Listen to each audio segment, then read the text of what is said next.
Oi, gente, tudo bem? Hoje é o primeiro episódio do Na Volta Eu Te Conto e eu vou contar um pouquinho pra vocês sobre qual é a ideia desse podcast, por que eu criei, qual é o intuito dele, como vai funcionar. Então, eu tô há algum tempo já querendo, assim, fazer alguma coisa, ter um lugar, um espaço onde eu possa compartilhar um pouquinho, tipo, minhas vivências, meus pensamentos, assim, porque eu tenho muita vontade, às vezes eu me perco nos meus próprios pensamentos, assim, e eu acho que quando eu fico muito, assim, dentro da minha cabeça, eu sinto que só eu tô vivendo aquilo, sabe, que é uma experiência única, assim, e aí eu acho isso um pouco assustador, sabe, acho que isso me trava em muitos momentos, e por isso eu queria ter um espaço que eu pudesse compartilhar as coisas que eu penso e ao mesmo tempo criar uma comunidade, assim, sabe? Porque eu sou uma pessoa gay, queer, assim, né? Então eu vivo muito nesse limbo de, tipo assim, feminilidade, masculinidade, de não se sentir masculino o suficiente, não se sentir feminino o suficiente. E isso implica muito na forma como eu enxergo as coisas no mundo, assim, sabe? As minhas relações de amizade, de românticas, de tudo, assim. Então eu queria ter um espaço onde eu possa compartilhar essas coisas e ao mesmo tempo criar uma comunidade que eu possa trocar, que as pessoas possam me escrever opiniões, que as pessoas possam me ouvir e talvez se identificar nesses pensamentos, sabe? Nessas visões de mundo, assim. E então meio que foi isso, assim. E aí por que eu decidi criar isso agora, né? Porque eu participei da Jornada Galápagos de Jornalismo, né, em São Paulo. Fiquei 2 semanas, assim, com atividades muito intensas de curso e tal. E em um dos painéis eles falavam sobre, tipo, podcast, assim, como criar um podcast do zero, como iniciar, o que precisa ter, o que não precisa ter. E assim, algumas das palestrantes também falaram sobre como a comunidade do podcast, né? Como o podcast é uma ferramenta forte para criar uma comunidade, assim, sabe? Diferente de outras redes sociais. E eu já tentei gravar vídeos para os meus stories no Instagram, já tentei gravar vídeos pro TikTok. E tipo, isso teve uma resposta até que ok a curto prazo, porque as pessoas interagiam, né? Até porque aquele conteúdo só ficava 24 horas ali.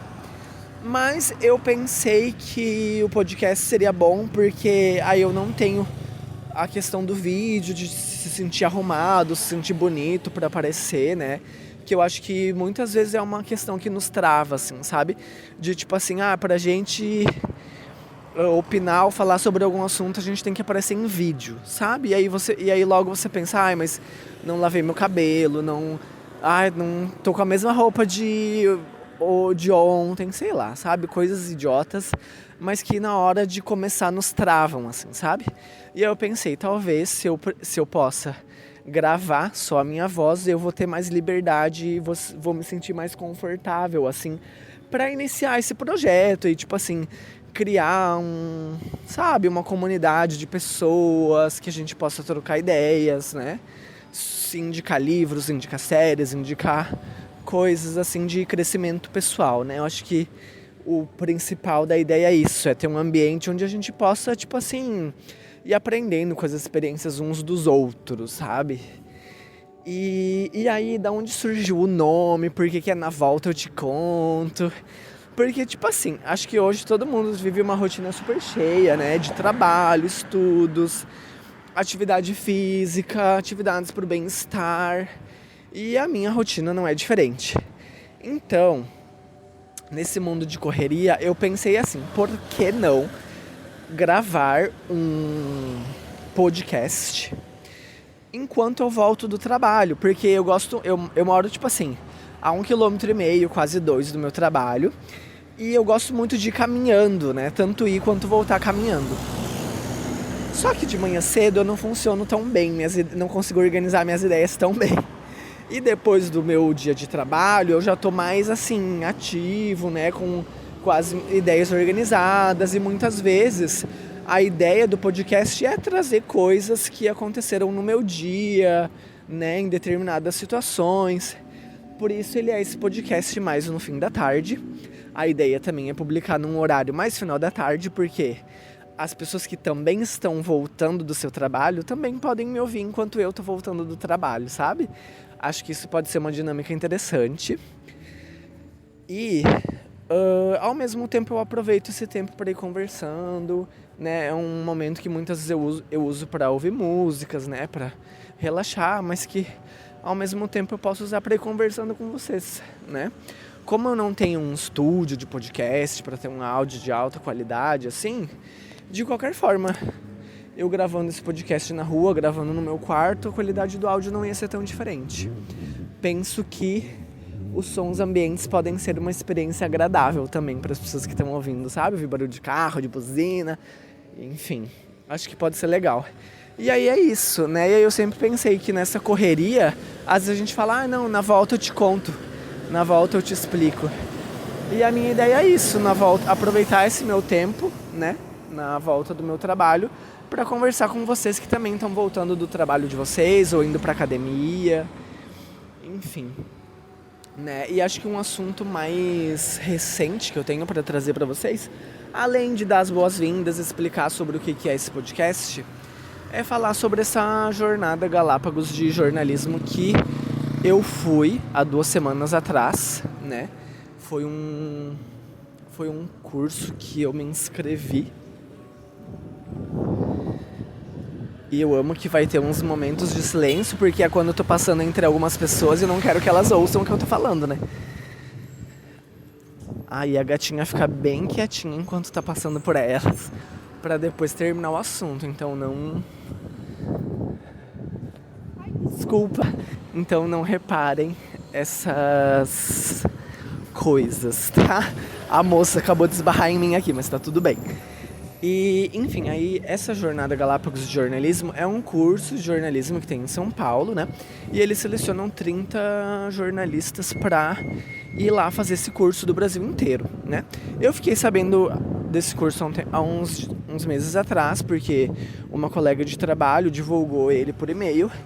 E aí eu achei interessante, porque ele é um curso que valoriza muito a diversidade, né, de pessoas, e que acredita que a diversidade é uma ferramenta importante para o jornalismo do futuro, do presente e do futuro, né? E aí eu pensei, tá, vou me inscrever. Mas assim, muito naquelas de, sabe, tipo, vou escrever para ver o que dá. E eu me inscrevi, né? Eu tinha que preencher um formulário dizendo o que eu fazia no meu trabalho, né, como que era o meu dia a dia, minhas funções e tal. E aí, quando eu vi, eu passei para a segunda fase, tipo assim. E para a segunda fase só passam 200 pessoas, né, que é a fase da entrevista daí. E aí eu fiquei muito chocado. E aí eu comecei a criar uma expectativa, porque várias pessoas do meu trabalho tinham se inscrito, que eu sabia que estavam no processo seletivo. Várias pessoas que às vezes a gente acha que, tipo assim, tem mais experiência que a gente e tal. Enfim, a gente fica se comparando o tempo inteiro, o que é péssimo, né, no dia a dia do trabalho. Mas aí eu fui uma dessas pessoas, uma das 200 selecionadas para a segunda fase, né? E aí fiz a entrevista, que foi bem simples, é tipo uma entrevista de emprego, assim.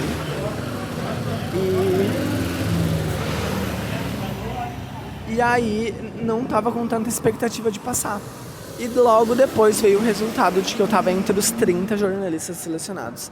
E isso é uma sensação muito boa, porque, gente, imagina, eles escolheram 30 jornalistas do Brasil todo, sabe? E tu tá entre esses 30, nossa, eu fiquei, tipo, me sentindo muito bem, assim, sabe?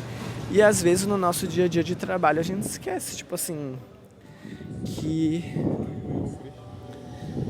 às vezes a gente é bom no que a gente faz e que, enfim, tem pessoas que estão vendo o nosso trabalho e às vezes a gente não sabe, a gente esquece disso, né? Enfim, então foi super legal, e ele é um curso com tudo pago em São Paulo, né? E aí iam ter palestras com, tipo assim, jornalistas que eu admiro muito, que eu passei minha vida inteira admirando, assim. E aí foi meio que isso, daí eu cheguei lá, né, há 2 semanas atrás. E, nossa, foi uma sensação incrível. Eu fui com 2 colegas do meu trabalho que também passaram, né? A Dani e a Ana Júlia. E, ai, nossa, no primeiro dia eles fizeram uma recepção, né? O pessoal da organização fez uma recepção e foi muito legal conhecer jornalistas do Brasil inteiro, sabe? Que vivem realidades diferentes, que trabalham em veículos diferentes. Eu acho que, nossa, foi muito incrível, porque às vezes a gente não consegue acompanhar tudo o que está sendo produzido jornalisticamente falando no Brasil, sabe? Então, às vezes você não conhece o que está sendo produzido de notícia lá no Acre, por exemplo, ou em Natal, ou nos outros estados de modo geral, né? Então, foi muito massa conhecer o trabalho dessas outras pessoas, e acho que é muito potente também se conhecer outras pessoas. Um dos colegas que estava lá também, ele fundou o veículo Carta Amazônia, sabe? Tinha um outro que tinha um programa de proteção da Amazônia que visava educar as crianças que, né, moram na floresta para noticiar e produzir as notícias de lá. Gente, tipo assim, foi inspirador, né? Acho que essa é a palavra, conhecer tantos projetos, pessoas incríveis, assim, que fazem um bom trabalho. Gente, foi fantástico, sabe? Eu conheci a Vera Magalhães, que ela apresenta o Roda Viva, né? E assim, eu sou um grande fã dela. E aí, foi muito bizarro, porque eu pedi pra dar um abraço nela. Falei que eu era um grande fã dela e do programa, né? E aí, ela basicamente me falou assim: relaxa, logo você vai estar lá no Roda Viva. Como se não fosse nada, né? Eu amei, tipo assim. Ela basicamente falou um dos meus maiores sonhos, como tipo assim, não, tranquilo, daqui a pouquinho você tá lá, sabe? E tipo, é muito louco você ouvir a Vera Magalhães falando isso. E o quão potente é, sabe? Você vê uma pessoa que você sempre admirou, olhar no teu olho e falar assim, não, logo você vai estar lá. Cara, é bizarro a força e a motivação que uma experiência assim proporciona, sabe? Outra jornalista que eu sempre admirei muito foi a Daniela Lima, que ela trabalha no Globo News, né? Ela cobre política. Enfim, sou um grande fã. E aí, a gente teve uma palestra com ela sobre como, né, cobrir política, que foi incrível, foi fantástico, assim, né? E aí, depois eu fui lá, pedi pra tirar uma foto com ela, abracei ela e tal. E aí, ela basicamente, quando me viu, ela falou assim, meu Deus, você é um acontecimento. Tipo, né, me elogiando que eu era bonito, enfim, que eu tinha uma presença. E aí, é muito chocante quando você admira uma pessoa por muito tempo na sua vida, né? E você, tipo, pensa, nossa, um dia eu quero chegar lá, um dia eu quero ser tão foda, fazer um trabalho tão foda quanto essa pessoa. E aí, no momento que você conhece essa pessoa, você percebe que essa pessoa, no instante que ela te vê também, automaticamente ela tem uma admiração por você, pela pessoa que você é, pelo que você representa, enfim, sabe? Enfim, eu sou um homem, né, e eu tava vestido com uma calça de cintura alta verde, que era da minha mãe, inclusive. Tava com um cropped preto, de manga longa, porque tava meio frio. Tava com as unhas pintadas de verde, né, enfim, tava usando um pouco de maquiagem. Pra quem não me conhece, né, consegui imaginar um pouco como foi a cena. E aí ela falou que eu era um acontecimento, me elogiou. Eu disse que eu era um grande fã. Mas assim, como é louco, né, porque assim, muitas vezes a gente, sei lá, não esquece todas as batalhas que a gente travou pra ser quem a gente é, pra se vestir como a gente se veste, sabe? Eu mesmo tive muitas questões internas, assim, até eu conseguir pintar minha unha pela primeira vez, até eu conseguir usar uma roupa mais feminina pela primeira vez, que sempre foram coisas que eu tive muita vontade, mas que a gente vai sendo ensinado que a gente não pode, a gente deixa essas normas, né, de gênero nos castrarem de uma certa forma, né? E aí a gente muitas vezes se encontra infeliz e não sabe por quê. Mas é porque a gente vai abdicando de coisas que a gente gosta, de coisas que fazem a gente se sentir bem, pra se enquadrar nessas normas, né? Então, assim, quando você vê uma pessoa que você sempre admirou, te lembrando o quanto você é incrível por ser do jeito que você é, sério, gente, a potência que isso tem, sabe? Então todas essas micro interações me fizeram assim refletir muito, sabe? Porque óbvio que estava sendo uma experiência legal. Eu estava conhecendo pessoas incríveis de todos os cantos do Brasil. Eu estava tendo palestras com os jornalistas mais fodas do Brasil. E tudo isso por si só já é muito potente, né? Já é muito incrível. Mas aí, para além de tudo isso, ter esse olhar sensível dessas pessoas que eu sempre admirei, como da Vera Magalhães, da Daniela Lima.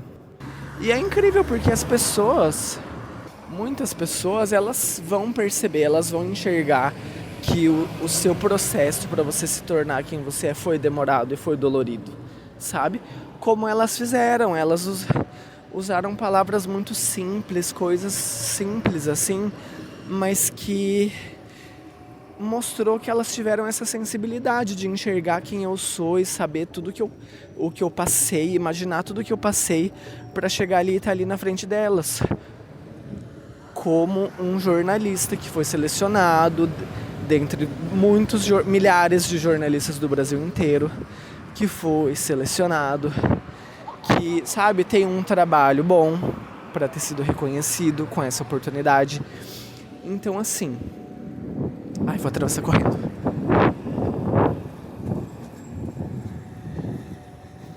Então, assim, é muito louco, porque isso deu um outro peso, assim, pra experiência, sabe? E que eu não tava esperando que fosse ter, né?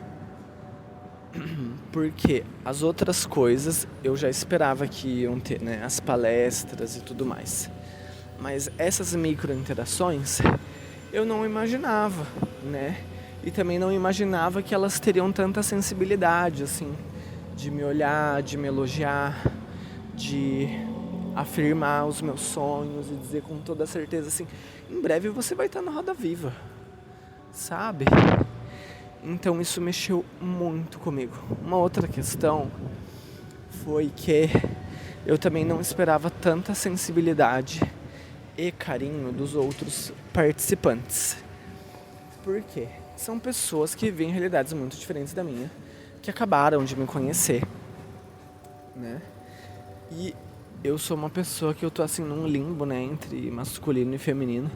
Então me colocaram pra dividir um quarto com 9 homens, né? Tudo bem. Vários dos que estavam ali eram gays ou bissexuais também, mas igual, ainda assim era um quarto, né, com muito daquela energia masculina, assim, e isso me intimidou um pouco, né, e eu me abri, assim, com um grupinho de pessoas quando a gente saiu pra jantar, que era uma preocupação, que eu tava com receio, e todos eles disseram que, quando souberam que eu estaria naquele quarto, também se sentiram receosos e pensaram em falar comigo sobre isso, né. Enfim, aí desabafei, tive uma conversa muito legal e acolhedora com essas pessoas, que foram as pessoas com quem eu mais tinha me aproximado ali do grupo. Só que, mesmo assim, quando eu cheguei no quarto, os meninos que estavam lá no quarto, eles estavam conversando, né, sobre um assunto íntimo, assim, de vida sexual e tal. E eu cheguei no meio dessa conversa. E logo eles me integraram nessa conversa e a gente começou a falar sobre outras coisas, né? E um desses assuntos foi sobre eu me sentir à vontade, se eu estava confortável lá com eles, que eles estavam preocupados. E, enfim, o que eles poderiam fazer para tornar aquele ambiente mais acolhedor. E isso, gente, me derrubou de uma forma. Porque, assim, eram pessoas que eu tinha convivido nem 24 horas. E elas já tiveram essa sensibilidade de perceber que eu podia ficar mais acuado por estar num quarto com tantos homens.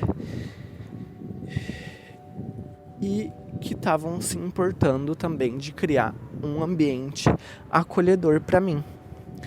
Então, assim, gente, eu não tava esperando. E é muito louco porque, assim, eram pessoas que tinham acabado de me conhecer.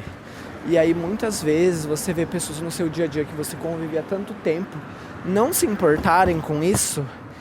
E, de repente, você conhece pessoas que em menos de 24 horas de convívio elas têm esse cuidado e essa preocupação com você, sabe? Então, assim, isso me tocou de uma forma porque eu não tava esperando um acolhimento tão legal por parte deles. E assim, essa preocupação deles instantaneamente nos aproximou muito, sabe? Então eu consegui me sentir muito mais à vontade lá no quarto com eles. Eles me chamavam pra fazer várias atividades junto com eles, porque é inevitável, é um grupo de 30 pessoas. É inevitável que a gente ia se dividir em alguns momentos, sabe? E um dos meus medos era me distanciar de todos aqueles meninos que estavam lá no quarto e tudo mais. E por eles terem feito esse movimento de me acolher, foi totalmente o oposto, porque daí eles me convidavam pra fazer as coisas junto com eles. Eu me senti muito integrado, assim, eu fiz... E é muito louco como também, assim, eu passei 2 semanas lá em São Paulo, né? Como esse convívio de 24 horas, assim, com as pessoas, ele nos aproxima, né? Porque, tipo assim, eu convivi 2 semanas com essas pessoas e pareciam que elas me conheciam há muitos anos. E é bizarro, porque daí a gente tava conversando sobre, sei lá, assuntos da vida pessoal, assim. E eu sentia, eles falavam coisas que pareciam que eu precisava ouvir. Sabe isso? Quando você, tipo assim, precisa ouvir alguma coisa e aí chega alguém aleatório e te fala justamente uma coisa que se encaixa perfeitamente no momento de vida que você tá vivendo. É bizarro, parece que o universo colocou aquelas pessoas ali. E tipo, elas falaram essas coisas porque elas conseguiram me conhecer num nível muito profundo, muito rápido, né? Mas é muito louco você conseguir fazer uma conexão tão forte com alguém que você acabou de conhecer. Eu acho que principalmente eu, por eu ser uma pessoa assim, né, queer, acho que a gente, por ser pessoas LGBTs, muitas vezes a gente, tipo assim, vai se permitindo conhecer os outros aos poucos e com muita cautela, né? Porque a gente tem medo de ser machucado, de enfim, né? De se expor muito. Eu, pelo menos, sou assim, né? A gente tá ofegante porque eu tô subindo um morro tão grande. Enfim, né? E fazia tempo que eu não fazia esse caminho de volta pra casa porque eu tava viajando, né? Então agora que eu voltei a fazer esse trajeto. Mas enfim. Então isso foi uma coisa que também me assustou muito. Esse contato tão próximo e fazer um vínculo tão forte, tão rápido com essas pessoas, né? Pessoas que, tipo assim, a gente só tava junto por conta daquela ocasião de ter sido os 30 convidados, porque todos nós moramos muito longe entre si, né? E aí tinha essa intensidade também de viver uma coisa incrível com pessoas que cada um mora num lugar e que a gente meio que sabia que não ia acontecer de novo esse encontro de 30 pessoas. Óbvio que eu não gosto de falar que não ia acontecer, não vai acontecer. Só que assim, a gente sabe que é muito difícil que aconteça. De os 30 terem a disponibilidade, o dinheiro, né? E a condição e a vontade de querer se encontrar de novo. Então foi um momento muito especial. E acho que isso é o que eu admirei tanto assim na jornada Galápagos, assim, de aproximar essas pessoas tão diferentes, de realidades tão diferentes, sabe? Isso foi fantástico, foi muito potente. Mas só pra concluir, agora eu tô chegando em casa, né? Enfim, eu não sei se eu tive um ponto inicial, meio e fim pra ter essa conversa com vocês. Mas como esse é o primeiro episódio, eu também me permiti só ligar o microfone e ir conversando, sabe? Acho que a gente vai juntos ajustando esse formato e pensando tópicos pra gente conversar e assuntos. Eu tenho muito mais coisas pra contar dessa viagem que eu fiz, né? Tem muitos outros assuntos que a gente pode retomar nos próximos episódios. Enfim, já tenho uma lista enorme de assuntos que eu quero trazer aqui pra gente conversar. Mas pra esse primeiro episódio eu pensei de ser algo mais livre de eu falar a minha ideia do projeto, do formato, de horário, explicar o nome, né? E aí nos próximos eu vou trazendo tópicos diferentes, mais organizados também, pra gente ir conversando. Então, só pra encerrar aqui agora, que eu tô chegando em casa, vou me trocar, vou ir pra academia. Mas eu queria agradecer muito vocês que ouviram aqui até o final. Tentem deixar um comentário, alguma sugestão, assuntos que vocês querem que a gente converse aqui nesse espaço, né? E é isso, um beijão, até o próximo episódio.